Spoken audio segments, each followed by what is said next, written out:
Ladies and gentlemen, the story you are about to hear is true. Only the names have been changed to protect the innocent. NBC brings you Dragnet.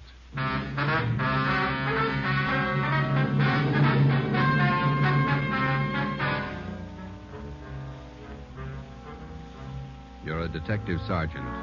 You're assigned to homicide detail. A gang of quick-trigger gunmen have moved in on your city. They've given public notice that they'll kill the first cop who tries to take them. You know the risks. Your job, apprehend the suspects. Dragnet, the documented drama of an actual crime, investigated and solved by the men who unrelentingly stand watch on the security of your home, your family, and your life. For the next 30 minutes, in cooperation with the Los Angeles Police Department, you will travel step by step on the side of the law through an actual case, from beginning to end, from crime to punishment. Dragnet is the story of your police force in action.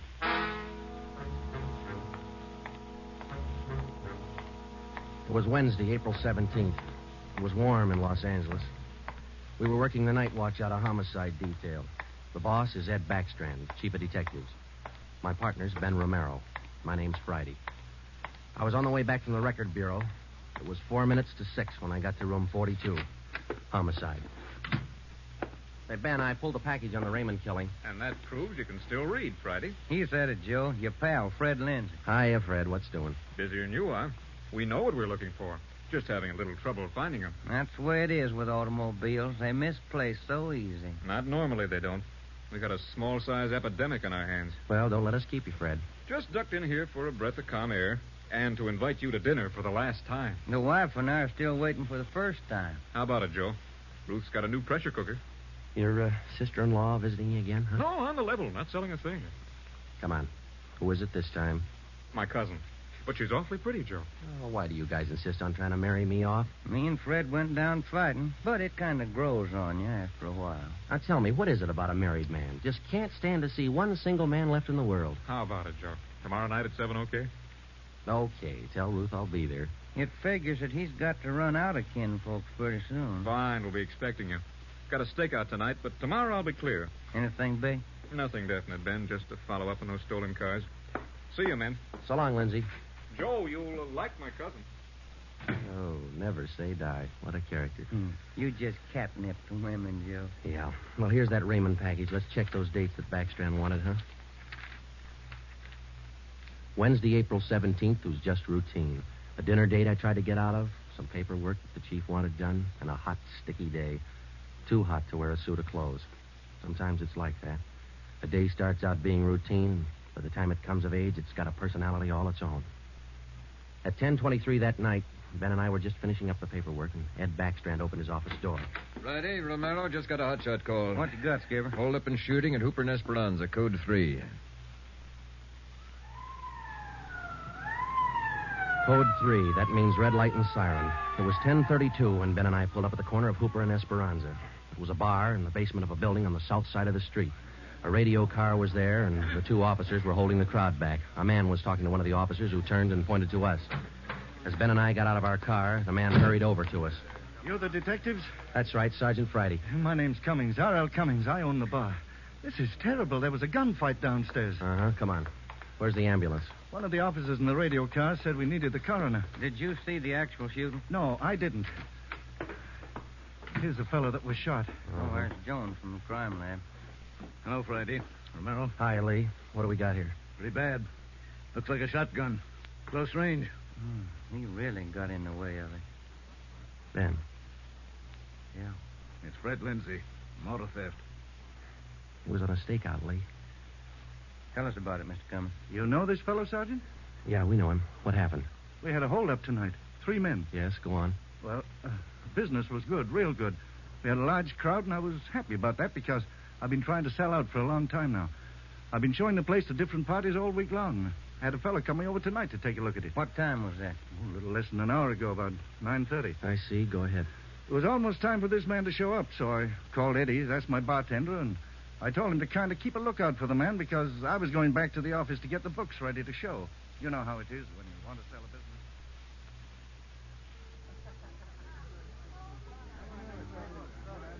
You'll watch for him, Eddie? You bet I will. If you want me, I'll be back in the office. Keep your mouth shut and stand still. Huh? You own this bar, don't you? Well, yes. What is this? You're the boy we want to see. Which one of you? All three of us. What's going on? What's it look like, genius? Just a stick-up. I haven't any money. You go to the bank on Thursdays, don't you? Well, I made my deposit today instead. I've been watching you for a month now. Don't give us that. You go to the bank on Thursdays. Now, come on, hand it over. I'm telling you the truth. I usually go on Thursdays, but I went today instead. You're lying, Ace, and we ain't got much time. Look, you can have all the money I've got on me. I think it's about $200, but that's all I have. Here. Why argue with him? Take what he's got and we'll shake the customers down. No, please don't do that. You got my money. Isn't that enough? No, it ain't. Oh. Come on, let's go out front. That's about all I remember, Sergeant. When I come around, I was lying on the floor of my office. You better have somebody take a look at that cut on your face. Yeah, I'm going to right away. There's my bartender. He saw the fight. What's his name, Eddie? Yeah. Eddie. Yes, sir? These men are detectives, Eddie. Will you tell them what you saw? Oh, it was pretty rough. And tell us what happened when they started to shoot. That fellow the coroner just took out of here sure was long on nerve. Took on all three of them single-handed. Uh-huh. Tell us what you saw. You ought to get that fellow's name. Sure had a lot of nerve. Took over just like he was a cop. He was a cop. Now, what did you see? I pegged him for a cop. Well, he was sitting up at the bar. Been nursing a bottle of beer for about an hour. I was keeping an eye on the front door, watching for this fellow the boss wanted to see, so I didn't see the three hold-up men come through from the back. But I heard them. All right, let's knock it off. You can all see this shotgun. Anybody make a move, and I'll blow your head off. Demas, cover the front door. Got it. Sickle, shake him down. Okay, gents. You guys in the band, keep that music going. The rest of you people turn around and face the bar. Put your hands on top of the bar and leave them there till we tell you to move. Come on, hurry up. Knock it off. Okay, Sickle. We'll take your money, your watches, anything else you got. Now, don't try to be cute and hold out. All right, you, take off the watch. I'll get your billfold. You, lady, let's have the ring. This man they called Sickle went right down the line. Took everything he could lay his hands on. This cop, your friend, was facing me at the far end of the bar. He was standing there just like the others. He kind of leaned toward me a little. Can you see the guy with the shotgun? Yeah, Where is he? center of the room. The other guy still at the door? Yeah, Got his gun out? holding it in his right hand. How far down the line is the other guy? About 10 people away. Hey, you two down at the end there. Knock it off. Hurry up, Sickle. Doing the best I can. Come on, let's have the purse, lady. You, next to the lady here, get the watch off. I'll take this wallet over. How far away now? Getting closer. But we better set up like he says. I'm going to take the one with the shotgun first. He'll blow you to pieces. I got a gun.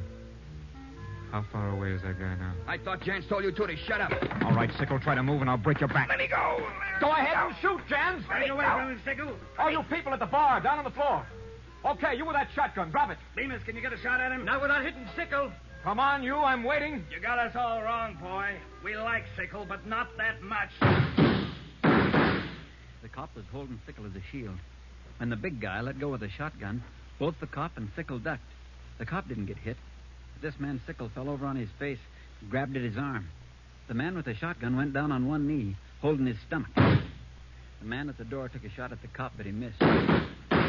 Then the cop fired 3 shots at the man by the door. Looked like the first 2 missed, but the last one caught the man in the leg and he went down. Well, by this time, the big guy with the shotgun had recovered enough to hold his weapon again. I tried to warn the cop.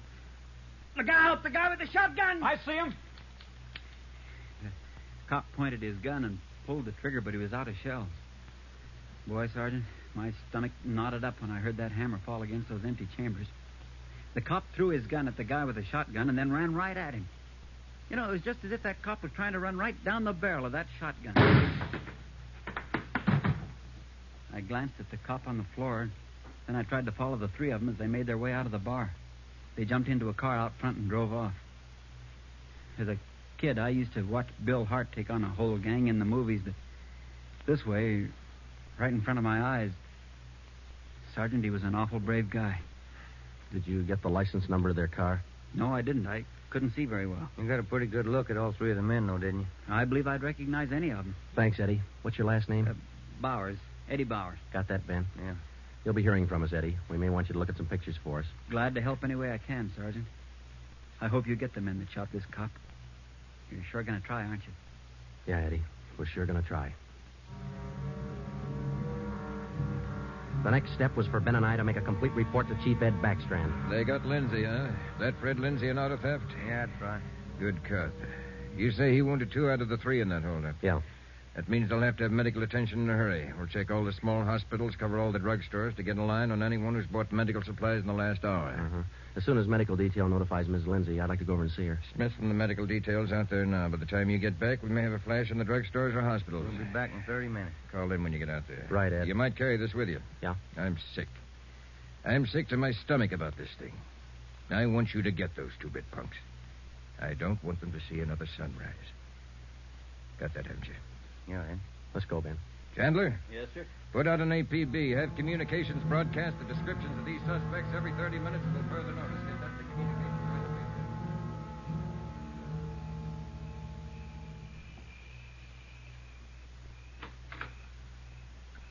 Hello, Joe. Come in. Thanks, Ruth. Sit down. Ruth, you know how we all feel. It's all right, Joe. You're married to a cop. I guess you're meant to expect things like this. He'd like that. Fred and I used to discuss the possibility of this. Used to worry about him. I used to worry a lot, Joe. All those nights when he was away and the days, I used to worry. Now I know he's safe. Anything you want or you need? Thanks, no, Joe. Anything at all that I can do? Yes, Joe. I think there's something you can do. You and Ben are assigned to this case, aren't you? That's right. Then be careful. Thinking that you and Ben will have to face those killers. Ben's wife. Be careful, Joe. Yeah, Ruth, we will. Oh, sure. I want to see you get the men that did this to Fred. More than anything, I want that. No more heartaches. Yeah. Thanks for coming by, Joe.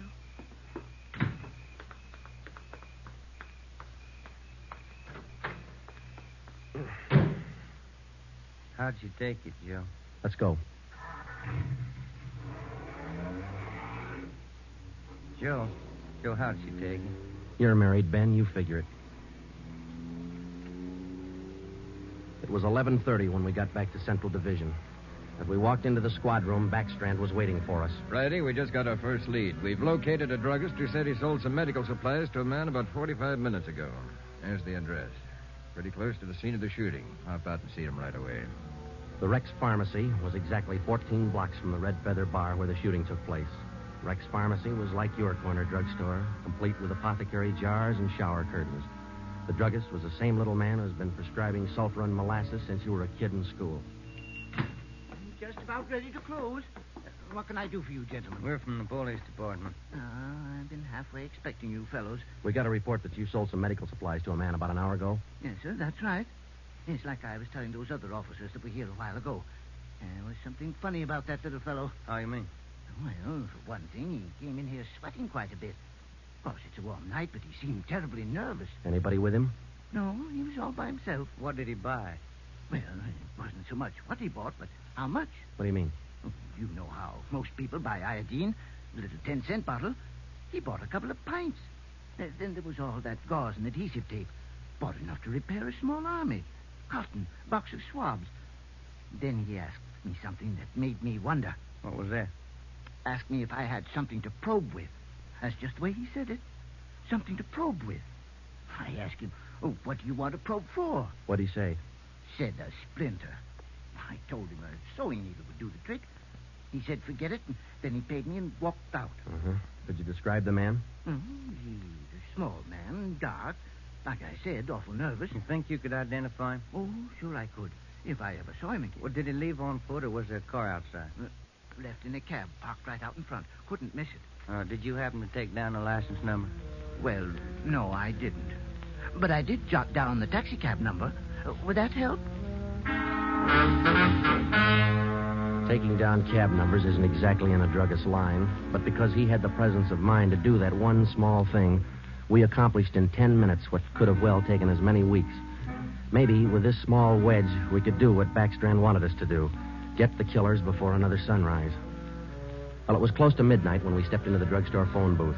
I called the cab company, got the night supervisor. I gave him the number of the cab, and he checked his location chart. Cab 375 was operating out of a stand at Wilshire and Greenhaven. He was the right driver, and he remembered the fare. Sure, I know who you mean. A little guy seemed in a big hurry. It was a long fare, though. I took him out to Inglewood. Wait till I check my log sheet. I'll give you the exact address.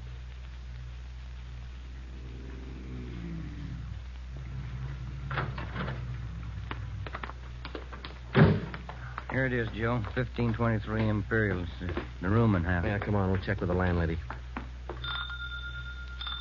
Kind of late, Joe. Yeah, let's stand away from the door, huh? Might not be the landlady who answers. Yes, what do you want? Police department. Oh, just a minute. Let me see your badge. There you are, ma'am. I'm Sergeant Friday. This is Romero. Homicide. All right. Now, what do you want? I run a good, clean rooming house It's here. not the house, lady. It's one of your tenants. Which one? That's what we want you to help us on. Look, do you men know what time it is? Come back here in the morning. Sorry, this can't wait till morning. Well, I'm not going to invite you in.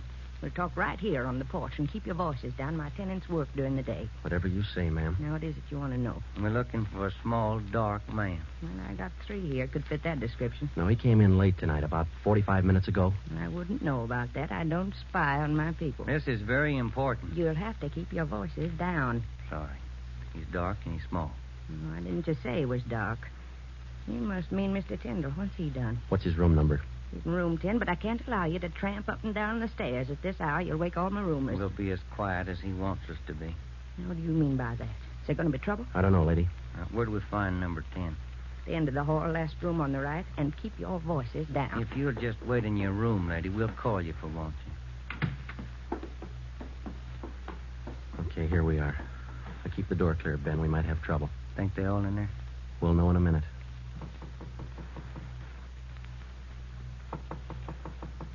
Who is it?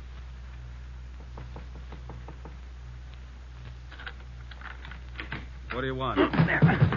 Police department. I'll try this closet, Joe. What do you want with me? What are you looking for? Closet's empty. What'd you say your name was? Tyndall, Bob Tyndall. New name, but same face, huh, Joe? Yeah, how long you been out of jail, Tenny? My name ain't Tenney, it's Tyndall. Your name's not Tyndall, it's Sam Tenney. We sent you up on a robbery charge 4 years ago. Now, isn't that right, Tenny? No, it's not right. You got the wrong man. I never been in jail. Yes, you have, because we sent you there. Now, come on. Who'd you buy the medical supplies for? I don't know what you're talking about.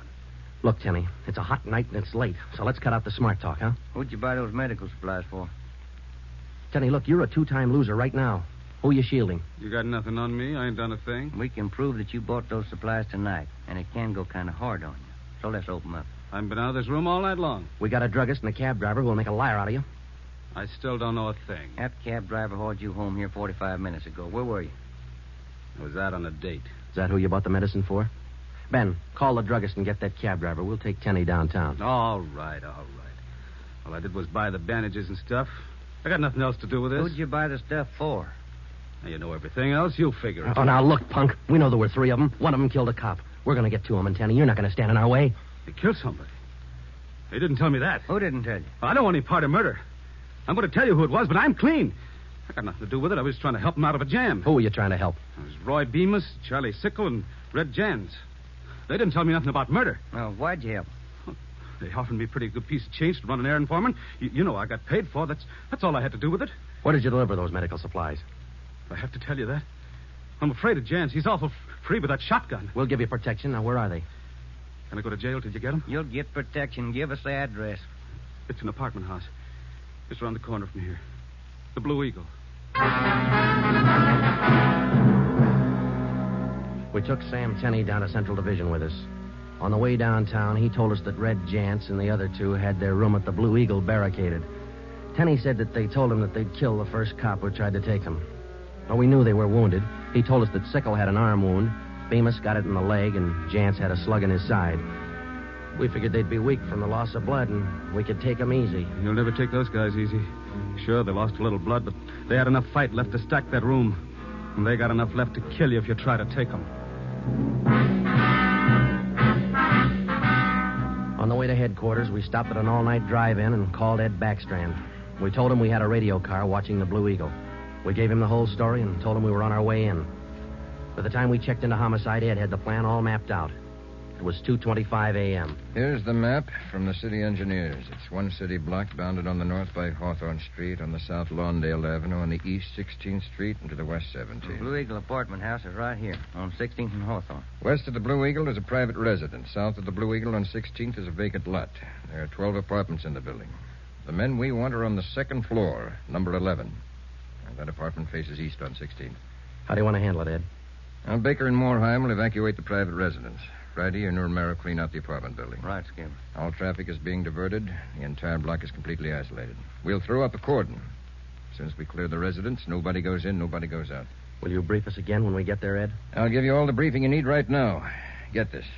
These guys have already killed a cop. I don't want to lose any more. You know they're heavily armed and they're desperate. Have the men draw shotguns, tear gas, and Tommy guns. I'll take care of that, Skipper. All right. Now, we're not going in after these punks like tin horn heroes. We're going after them, and we're coming out alive. All of us. What time is it, Friday? 2:37. Not much time till sunup, is it?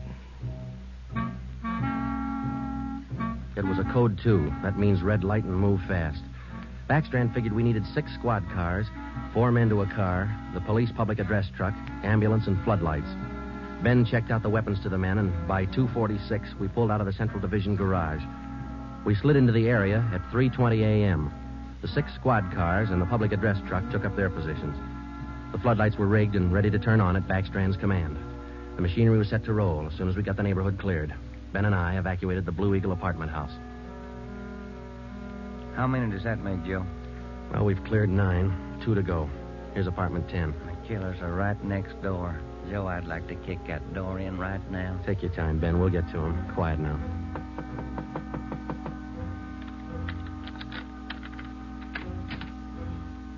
Yeah, what is it? Police department. May we come in? Yeah, of course.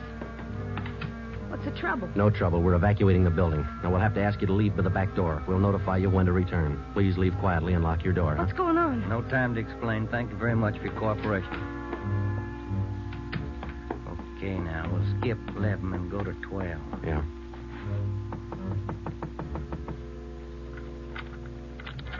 Yeah? Who are you? Police department. Can we come in? Sorry to disturb you at this hour. We're evacuating the building. Please hurry and leave quietly by the back door. You'll be notified when to return. Lock your door when you leave, thank you. It was 4:10 a.m. Everything was set now. The neighborhood was completely cleared. The entire block was empty except for apartment 11 on the second floor of the Blue Eagle. I left Ben to watch the door of apartment 11. I went downstairs and across the street to join the rest of the men. It was Ed Backstrand's show from here on. That's it, Ed. All set. Baker, Moorheim. All clear? All clear, Chief. Baker, you and Moorheim take 3 men and cover the rear of the building. Right. Is that detail covered Hawthorne Street? They're all set, Ed. How about the vacant lot? Taken care of. The rest of you men? Yeah. Friday and I are going into the building. We'll try to get him to come out now. Johnson. Yes, sir? Come with us and keep us covered. Let's go.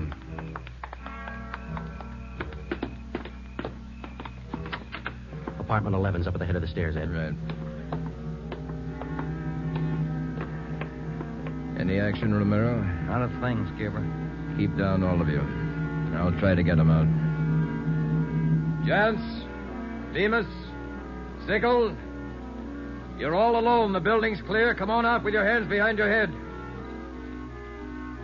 Come on out, gents, or we'll come in and get you. You hear me? I hear you, Ed. Come on, let's get out to the street. Johnson, cover that door and be careful. Keep down. Right, Chief. Friday, Romero, come with me. We left Sergeant Johnson to watch the door, and we ran out into 16th Street and ducked down behind the police sound truck. The floodlights hit the side of the building. Backstrand grabbed the microphone. Chance, Bemis, Sickle. You've got 30 seconds to come down out of that room. Walk out backwards with your hands behind your head. Stay together. Don't fan out. 30 seconds, Chance. They're making it tough, Ed. Romero, lob some tear gas through that window. Right, Skipper. Come on out, Bemis. We're giving you a chance. That's more than you gave that cop in the bar. Come on out. That's Jance, Ed. He isn't coming out. They must have got Johnson because they're in another room. Shoot the gas in there. That's not going to get him out, Ed. Give it time, Friday. Floodlights in up there. Friday, rake that second floor with the Tommy gun. Let's keep them in one room. Right. Hold your fire, Friday. George, give us a couple of masks. Ben and I are going in. The rest of you men concentrate your fire on those 2 rooms. Pin them down. Here's your mask, Joe. Let's go. Come on.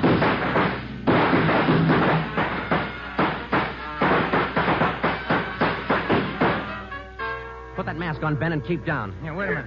Somebody coming down the inside stairs. Duck, Ben, he's got a gun. I got one, copper. Get out of my way. Stop it, you. You haven't got a chance. I'm coming through, copper. I think I stopped him, Joe. Can you see Johnson? No, it's too much gas in there. All right, you 2 up there. We got one of you. The other 2, come on out.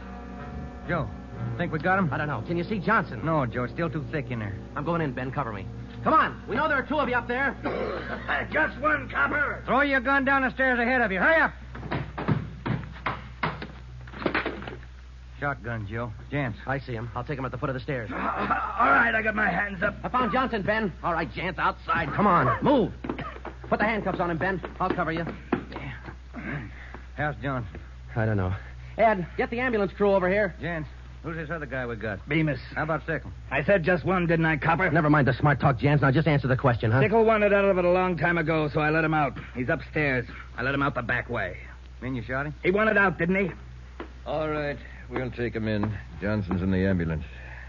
I'll see you in the office. Yeah. Right, Skipper.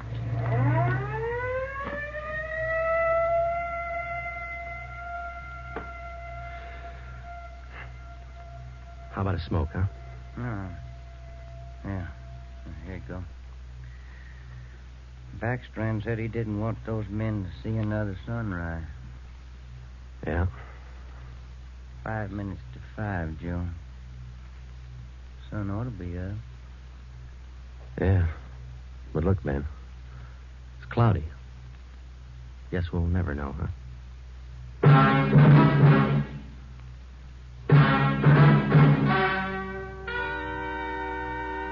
The story you have just heard was true. Only the names were changed to protect the innocent. Edgar Red Jans, the sole survivor, was tried and convicted and sentenced to be put to death in the state penitentiary in the manner prescribed by law.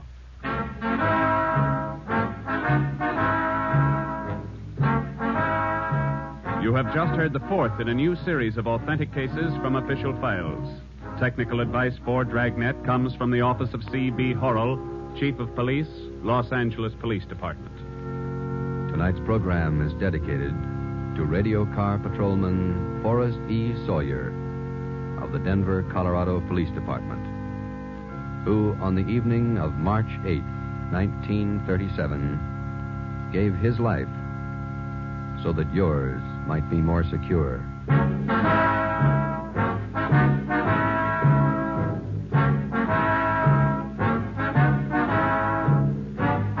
Dragnet came to you from Los Angeles.